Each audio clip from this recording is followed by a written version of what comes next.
Hello guys, kembali lagi di Zoo Official.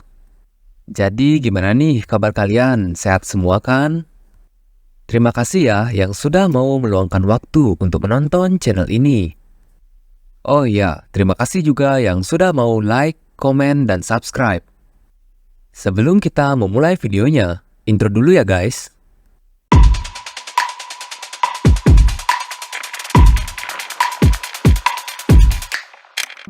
Di sini si Wheat kelihatan terluka ya guys. Monster itu pun berkata, "Matilah manusia.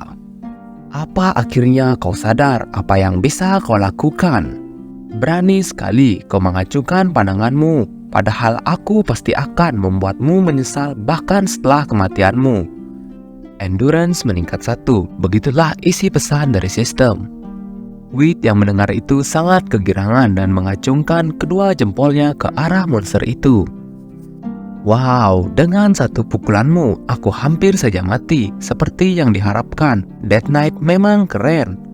Ini asem banget ya si Wheat. Dia itu emang sengaja ya terkena serangan biar endurance dari perlengkapannya terus meningkat. Death Knight itu berkata, "Jangan sombong manusia, kali ini aku akan menghabisimu." Wheat pun bergumam, "Dasar bodoh, aku sengaja terkena seranganmu. Kalau aku terus terkena serangan seperti ini sambil menghindari kerusakan parah, pertahananku akan meningkat dan aku dapat mendapatkan stat endurance perlahan-lahan." Ini namanya licik tapi pinter ya. Wheat melanjuti gumamnya, "Tentu saja kalau aku kali ini mati, hukumannya akan besar dan jadi aku harus berhati-hati. Tapi kalau aku tidak mengusahakannya cuma karena agar beresiko, aku takkan pernah bisa menjadi kaya." Cuan mulu otaknya si Wheat. Ia pun juga berkata, "HP ku tinggal 20% lagi." Di sini Death Knight pun sangat marah melihat Wheat yang berani sekali menoleh saat dia bertarung. Wheat pun berteriak, "Sculpting Blade Technique." Dengan cepat, Death Knight itu akhirnya dikalahkan. Sebelum kematiannya, ia berteriak, "Bagaimana bisa aku dikalahkan oleh manusia biasa, terlebih lagi dengan profesi yang sampah. Dendam ini aku takkan pernah melupakannya." Ya, belak-belakan dari orang yang takkan pernah ketemu lagi, ucap dari Wheat. Pesan dari sistem pun muncul. Itu artinya dia pasti punya item yang lebih bagus, ucap Wheat. Wheat di sini mendapatkan 3 jenis item, yaitu Fun Hawk Magic Helm, Calamorian Sword, dan Crimson Knuckle of Life. Melihat itu, Wheat pun berteriak, "Wow, ini sangat luar biasa. Ini adalah salah satu drop terbaik yang pernah aku dapat. Kurasa ini agak menyusahkan karena Calamorian Sword bisa dipakai oleh kesatria. Kalau mau bisa menggunakannya, aku harus dianugerahi sebagai kesatria oleh salah satu kekaisaran. Tapi karena persyaratan levelnya, aku belum bisa pakai. Oke, coba kita lihat yang ini. Identify item, ucap dari Wheat. Gagal untuk mengidentifikasi item. Begitulah pesan dari sistem. Wheat pun bergumam, "Hah? Apa-apaan kalung ini? Apa karena skill identifikasiku terlalu lemah? Kalau bukan itu masalahnya, apa jangan-jangan karena ini adalah item yang sangat langka? Tak ada pilihan lain, aku harus mengidentifikasinya nanti. Tapi tunggu dulu, yang di sana itu apa itu? Tempat seperti itu ada di sini. Apa jangan-jangan tempat itu muncul karena aku berhasil membunuh Death Knight?" Wheat pun naik dan menelusuri altar itu. Setelah sampai di atas, Wheat pun mengambil sebuah item. Oh, jadi ini harta karun Ordo Freya. Ini sangat panas, tapi aku bisa merasakan aura suci di dalamnya. Dan seketika, luka-luka dari Wheat pun juga berhasil disembuhkan. Helene Grail, Durability Infinite. Itulah dia item yang baru didapatkan oleh Wheat. Item itu bisa menyembuhkan penggunanya saat baru dipegang. Wheat yang senang dengan efek item itu, ia pun bergumam, Sudah kuduga artefak suci dari perintah Freya. Dengan ini questku selesai. Sekarang haruskah aku berburu sekelompok ghost dan spectres di jalan pulang? Aku tak bisa menyalakan double XP dan item drop karena ini hari terakhir kan? Tiba-tiba dari dunia nyata, adik dari Wit memanggilnya. Opa, apa kau masih main game? Bisakah keluar sebentar? Jika kau bisa mendengarku, jawab aku Opa, cepetan. Di sini Wit pun berkata, ini suara Hayan, itu artinya dia menggunakan mikrofon di samping kapsul demi menghubungiku kan? Kenapa di saat seperti ini? Ada XP double dan dropku, aku tak punya pilihan, ayo kita log out. Kalian pasti pernah ngerasain kan? Lagi asik-asiknya main game, dikasih kerjaan sama emak. Itu bener-bener ya nggak bisa nolak jadinya. Ayo ngaku siapa yang pernah di posisi itu. Lalu kita dibawa ke presenter yang berada di dalam TV sedang siaran. Mereka bilang ada blacksmith yang bisa mengenhance defense dari equipment. Dan itu menjadi topik perbincangan yang sangat hangat di akhir-akhir ini. Setiap prajurit jadi sangat tertarik dengan equip defense. Karena defense yang lebih tinggi, kau punya kesempatan bertahan lebih tinggi juga. Nah, di sini Babang Wit kita lagi merhatiin banget ya. Presenter itu menjelaskan juga bahwa blacksmith juga bisa mengenchant batu dan ore. Wit yang mendengar itu pun bergumam, hebat, aku ingin mencoba minta untuk enchant armor juga. Itu pasti akan jadi sangat mahal. Tapi buat item yang sangat bagus, kau bisa mendapatkannya normal 10 gold. Presenter itu juga menjelaskan, buat item yang sangat bagus, kau bisa mendapatkannya di harga yang normal, yaitu 10 gold. Yang wanitanya pun bertanya, kalau begitu pemain blacksmith pasti sangat kaya kan? Itu tak sepenuhnya benar. Aku dengar harga untuk mengenchant equipment sangat tinggi. Jadi mereka hanya mendapatkan 20% keuntungan. Di sisi lain, untuk menaikkan level blacksmith ke level menengah itu sangat sulit. Lalu tiba-tiba presenter wanita mengalihkan perbincangannya. Ia pun berkata, selain blacksmith bukannya ada pemahat yang sangat terkenal akhir-akhir ini. Ya, sculptor profesi yang sangat jarang mampu membuat karya seni yang hebat. Itu sendiri adalah profesi yang sangat misterius. Dan aku dengar hasil pahatannya sangat indah. Jujur, aku pergi sendiri demi mendapatkan pahatan buat hadiah untukmu, Nona Hainim, tapi dia sudah pergi.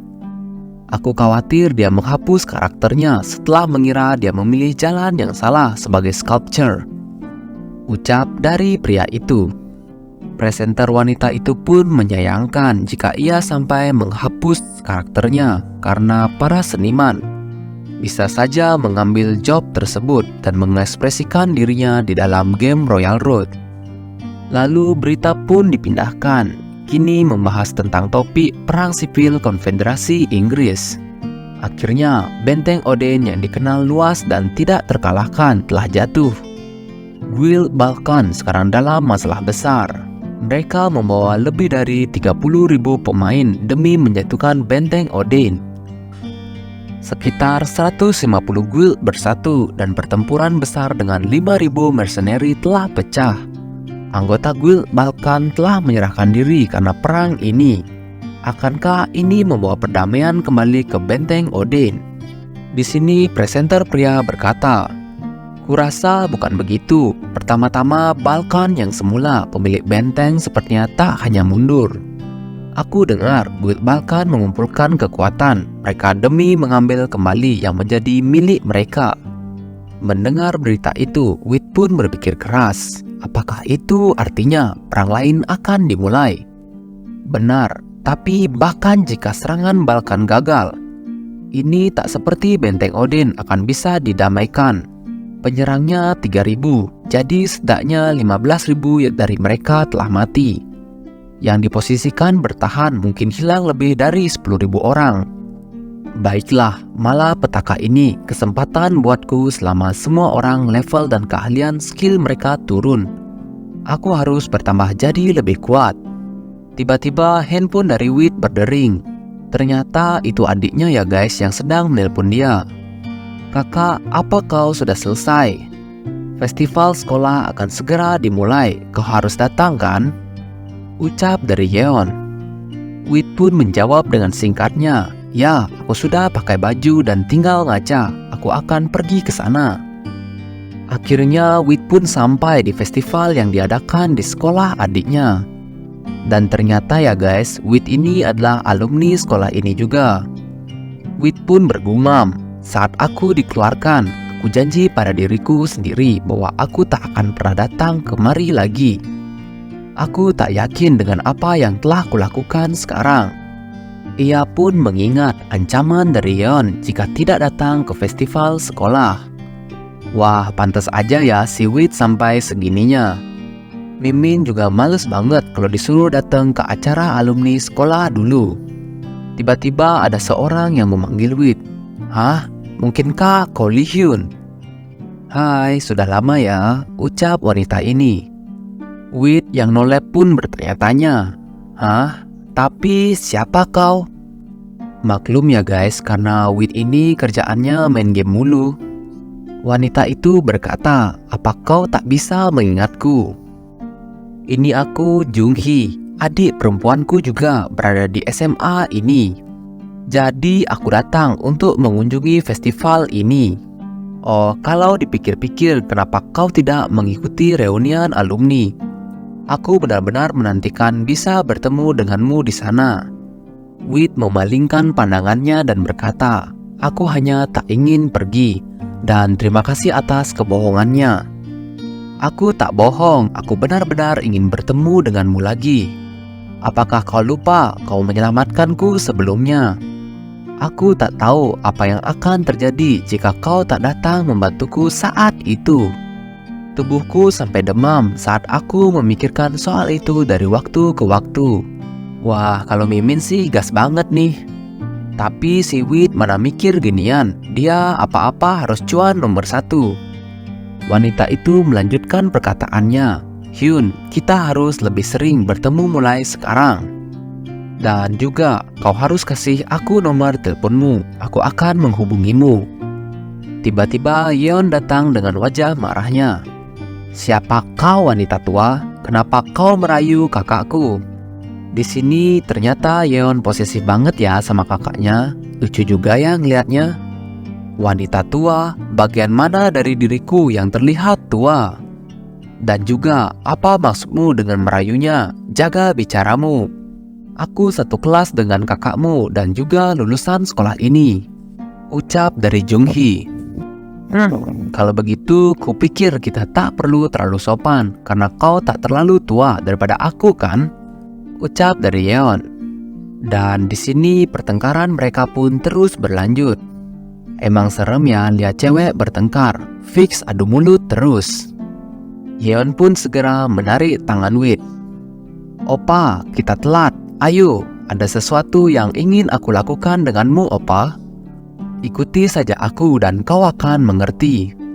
Di sini Jung-hee langsung bad mood dan dia berkata, "Siapa sih anak itu? Ada, coba aja ya dia tahu kalau itu calon adik iparnya." Fix sih langsung baik si Jung-hee ini. Lalu scene pun berpindah ke dalam stadium. Acara festival sekolah pun dimulai.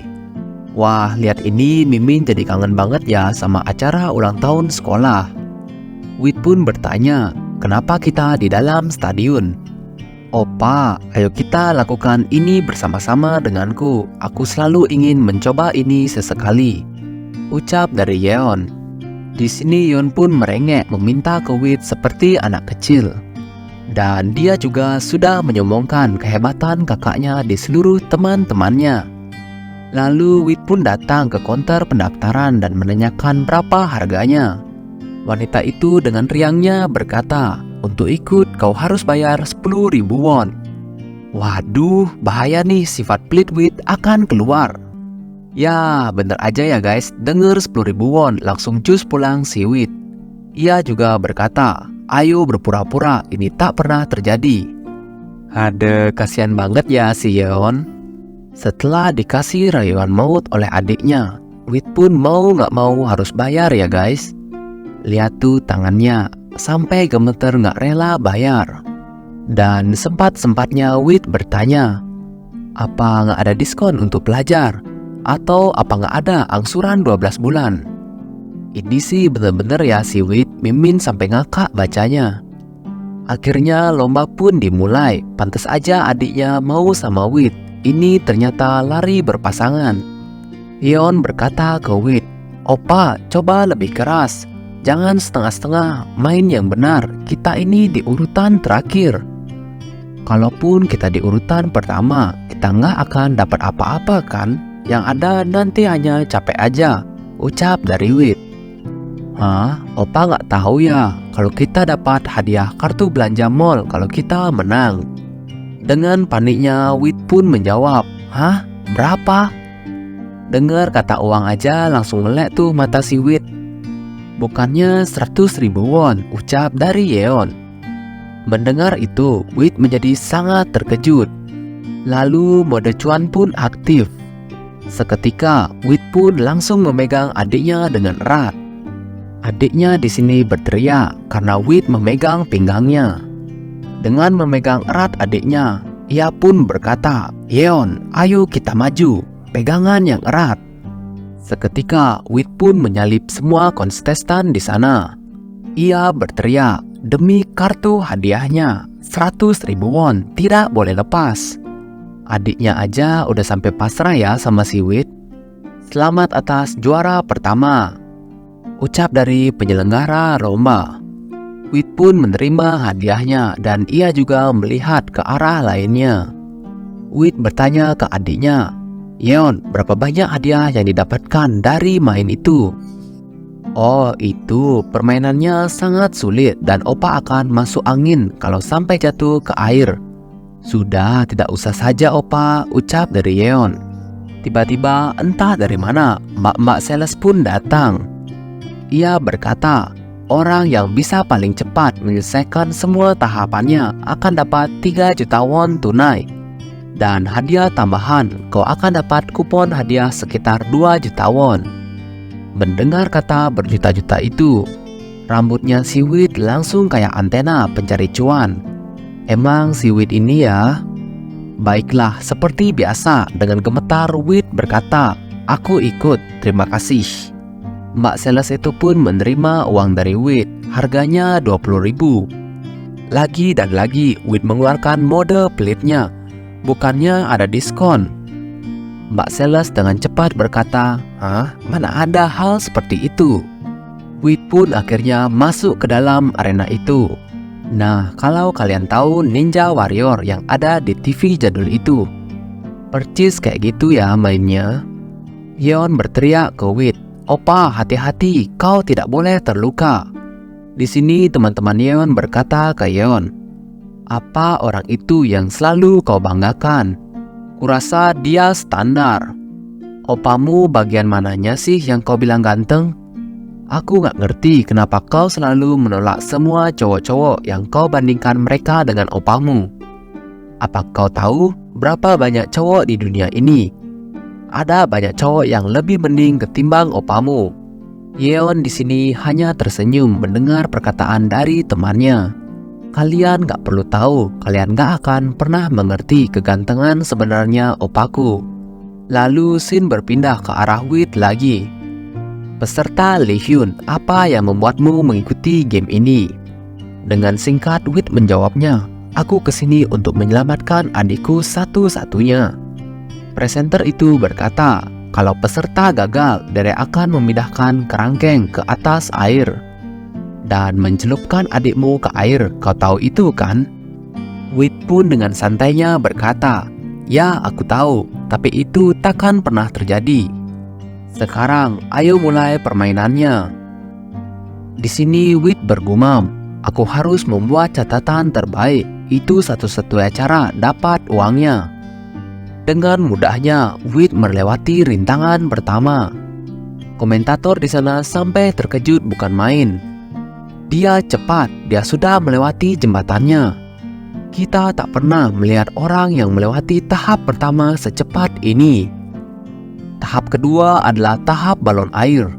Kau harus memecahkan paling sedikit 50 balon air dari 150 balon yang akan ke arahmu.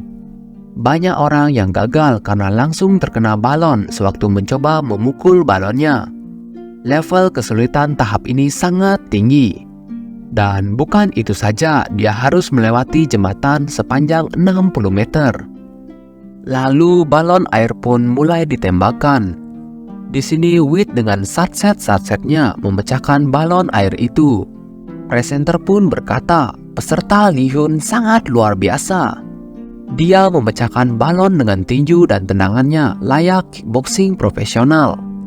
Apa dia belajar seni bela diri? Wheat pun bergumam, begini susah mereka bilang. Dibanding dengan latihanku yang biasa, ini cuma pemanasan.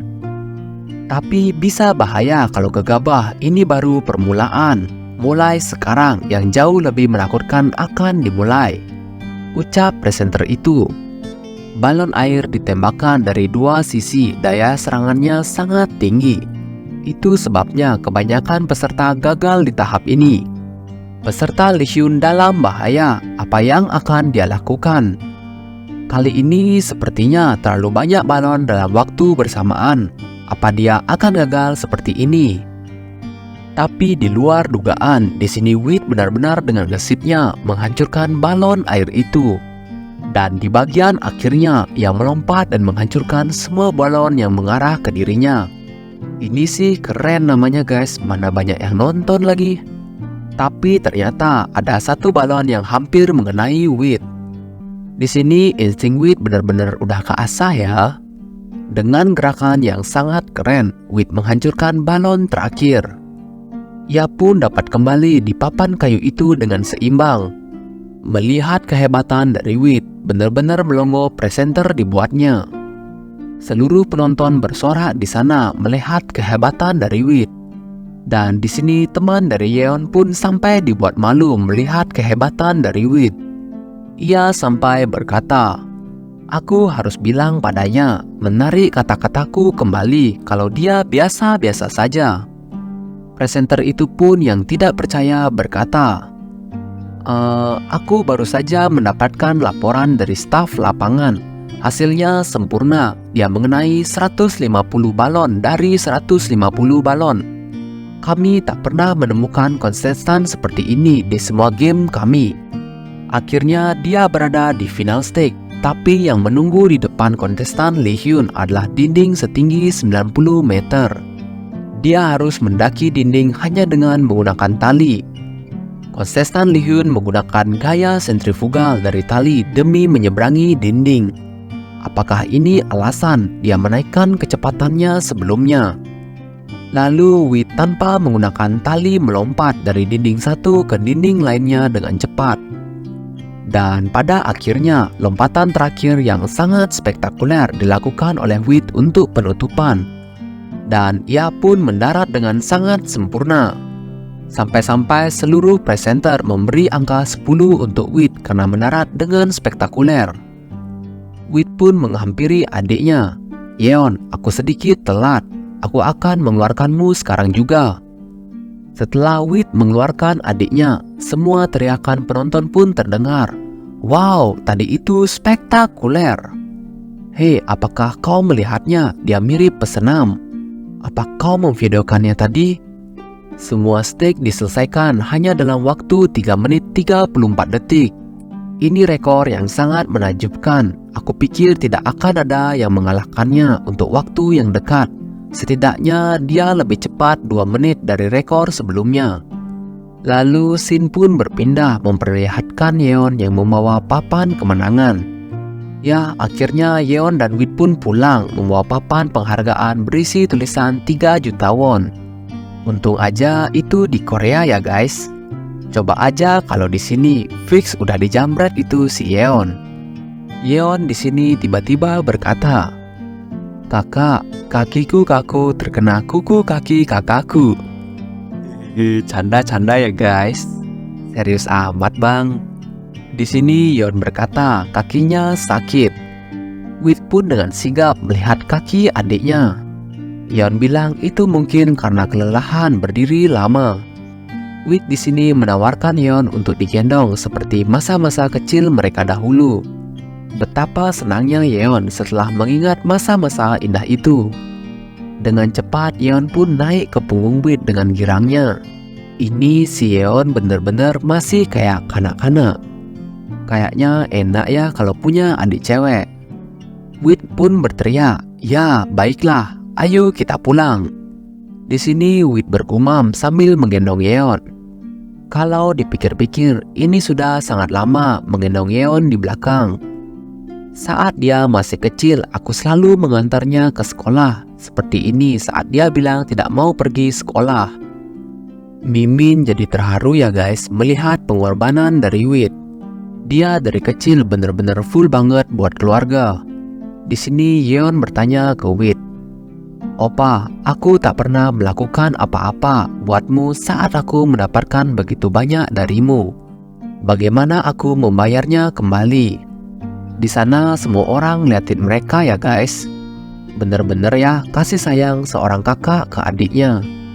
Di sini Wit pun menjawabnya, "Jangan bilang seperti itu. Kau hanya perlu menjadi seseorang yang hebat dan jalani hidupmu dengan sebahagia mungkin." Lalu akhirnya scene pun berpindah ke game Royal Road lagi. Ternyata Wit sudah login lagi.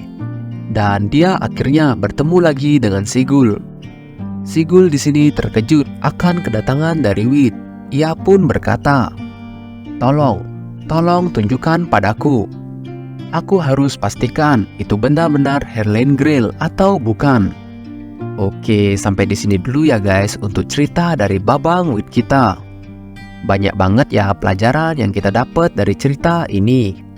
Manhwa ini benar-benar ngajarin kita ya buat sayang ke keluarga kita sendiri. Semasih ada mereka, sayangin banget ya keluarga kalian, jangan sampai kalian nanti menyesal. Oke, menarik ya buat ditunggu kelanjutan ceritanya hanya di Zoo Official. See you.